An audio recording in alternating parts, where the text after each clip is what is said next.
President of the African Development Bank, Dr. Akinwunmi Adesina, has issued a sobering warning on Nigeria's economic trajectory, cautioning the country risks long-term stagnation unless it confronts its chronic infrastructure and power deficits head-on, making a keynote address at the 20th anniversary dinner of Chapel Hill Denham in Lagos. Let's take a look at what Dr. Akinwunmi Adesina said basically about the power issues in Nigeria. He said basically, without reliable power, Nigeria's economy will be locked in a never-ending slow growth trajectory without transformation.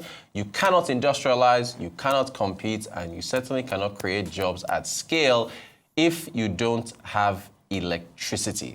Joining us to discuss further, Arise business analyst Chika Mbonu, who of course will also be chipping in his thoughts on what we heard from Aliko Dangote on the urea exports to the United States. Good morning, sir. Yeah, welcome to the show. I'll say good afternoon. Good to see you. You're confused now. Time zone. You don't know where you are. You hustle from Singapore to Hong Kong to New York. It's never ending, sir. It's never Arise coverage. Welcome home, man. Thank you, sir. Good to see you. Yeah. You're welcome. So what do you make of... I'm going to try and wear a serious mien for this discussion. Yes. Because this is one of the deepest presentations I've ever seen. Very inclusive presentation I've ever seen. Yeah. Articulating what we know already about Nigeria and power. Yeah. This is a speech you already read out some things. Had a lot of one-liners or phrases that were very powerful. Rotis, he said something. He said, the digital economy cannot thrive on diesel generators. Just imagine that, So the importance of power, the impact of power on the Nigerian economy cannot be overemphasized. Yeah. More than 13,500 megawatts of capacity. Yeah. Less than one third of that, reaches in grid. You have every time, even people in primary school now know about grid failure. What's that word, the slang now? Grid collapse. The collapse, yes. Grid collapse. Yeah.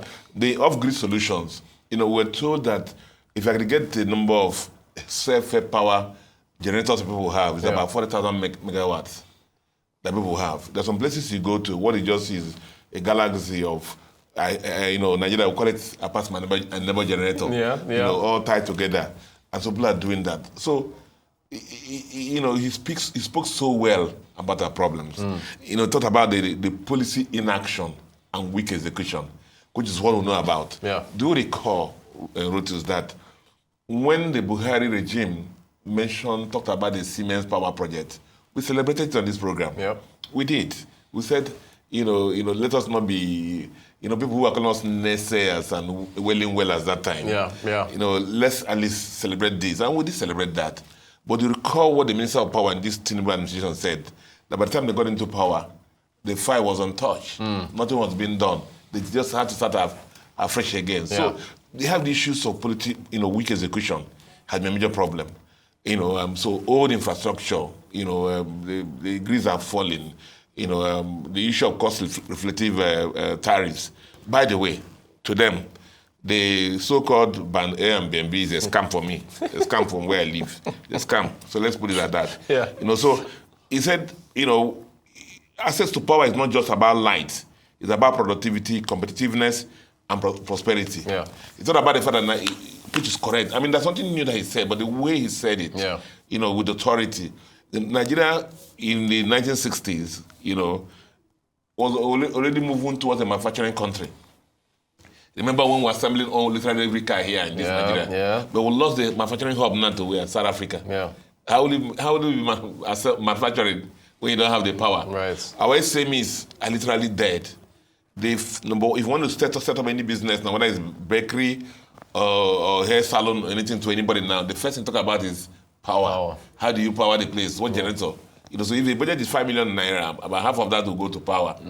So at every educational system, the health system, the other day we saw something, and not confirmed though. Yeah.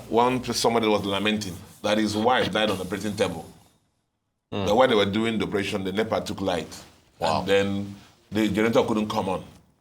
And the theater room using candle and whatever.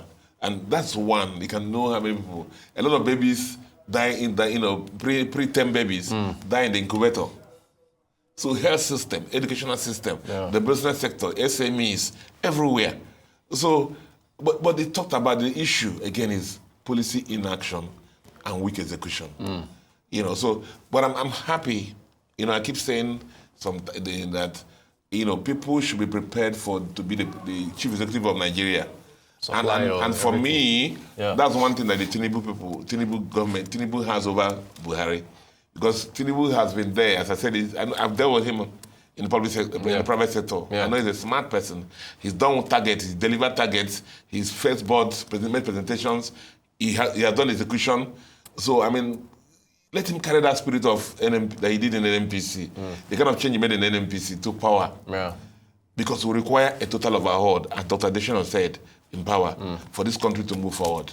We cannot proceed without, you know, that. I mean, we all know that already. Fantastic. Well said. I mean, nothing more to add to that. The urea exports, what do you make of Dangote's you know, I mean, in this program, we thought about already, trying to explain to our viewers all this tariff thing about, you know, and the big objective for President Trump is that he wants to domesticate manufacturing in America.